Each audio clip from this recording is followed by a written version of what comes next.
চলো আজকে এরকম সুন্দর একটা স্প্রিং রোলের রেসিপি তোমাদের সাথে শেয়ার করব, যেটা পুরো ভেজিটেবল দিয়ে তৈরি হবে। তো এখানে দেখো, এর মধ্যে গাজর, লঙ্কা আর রসুন দিয়ে আর হলুদ গুঁড়ো আর নুন দিয়ে এটাকে একটু ভাজা ভাজা করা হয়েছে। এই সাইডে রয়েছে পেঁয়াজ বেরেস্তা, মানে বেরেস্তা ঠিক নয়, এটা হচ্ছে পেঁয়াজ, একটু চিলি ফ্লেক্স, নুন আর একটু হলুদ দিয়ে এটাকেও ভাজা ভাজা করে নেওয়া হয়েছে। এটা রয়েছে বিট, আর এটাকেও তাই ওই নুন, হলুদ, লঙ্কার গুঁড়ো, গোলমরিচ গুঁড়ো দিয়ে ভাজা করা হয়েছে। এটা হচ্ছে ক্যাপসিকাম। কালারফুল সবজি তোমরা এখানে ব্যবহার করতে পারো, তাতে রেসিপিটা আরও সুন্দর হবে। এটা আমার বাড়িতে ওই যে নোনতা বিস্কুটগুলো হয় সেই বিস্কুট রয়েছে। আর এটা হচ্ছে ময়দা। যতজন সদস্য ততটাই ময়দা তোমরা এখানে ময়দার এই গোলাগুলো বানিয়ে নিতে পারো। এগুলো একটু বড় বড় হবে, নর্মাল লুচি করার সাইজের থেকে একটু বড়। এটা হচ্ছে একখানা ডিম আমি ফেটিয়ে নিয়েছি। চলো এবার রেসিপিটা স্টার্ট করি। এখানে যেহেতু সব কিছু আগেই করা হয়ে গেছে, লেচি করে তার মধ্যে এই গাজর, বিট, ক্যাপসিকাম, পেঁয়াজের যে বেরেস্তা টাইপের যেটা বানানো হয়েছে ওইটা সব কিছু আমরা এখানে দিয়ে দেবো।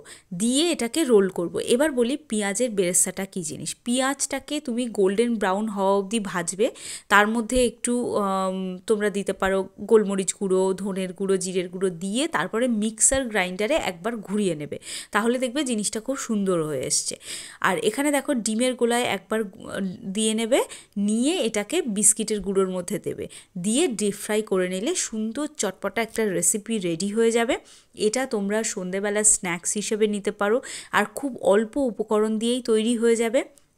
তোমরা বাচ্চাদের টিফিনে এটাকে প্যাক করতে পারো, অনেকক্ষণ অবধি এটা কিন্তু ভীষণ ক্রিস্পি থাকে এবং বাচ্চারাও খুব টেস্টি আর কি, মানে বাচ্চাদের সবজি খাওয়ানোটা খুব চ্যালেঞ্জিং হয়ে ওঠে। তো তোমরা যদি এইভাবে রেসিপিটা বানাও তাহলে সবজি খাওয়া হয়ে গেল, আর বাচ্চাদের মানে জিনিসটাও খুব ভালো লাগলো, মুখরোচক জিনিসও। তো যাই হোক, এরকম ধরনের ইন্টারেস্টিং রেসিপি দেখতে হলে কিন্তু চ্যানেলটাকে সাবস্ক্রাইব করে যেতে হবে অবশ্যই করে। তো এর সাথে আরও একটা টুইস্ট আছে। এই যে গ্রিন চাটনিটা আমি বানিয়েছি, এটা পিয়ারা দিয়ে বানানো হয়েছে। তো এই রেসিপিটাকেও দেখতে হলে চ্যানেলটাকে সাবস্ক্রাইব করে রাখো। আমি এই ভিডিওর ঠিক পরে এই চাটনিটার রেসিপি তোমাদের সাথে শেয়ার করব।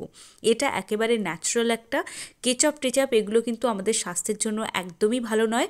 তো ওগুলো যদি অ্যাভয়েড করতে হয় তাহলে কিন্তু তোমাদেরকে এই রেসিপিটা শিখে নিতে হবে। তো চলো।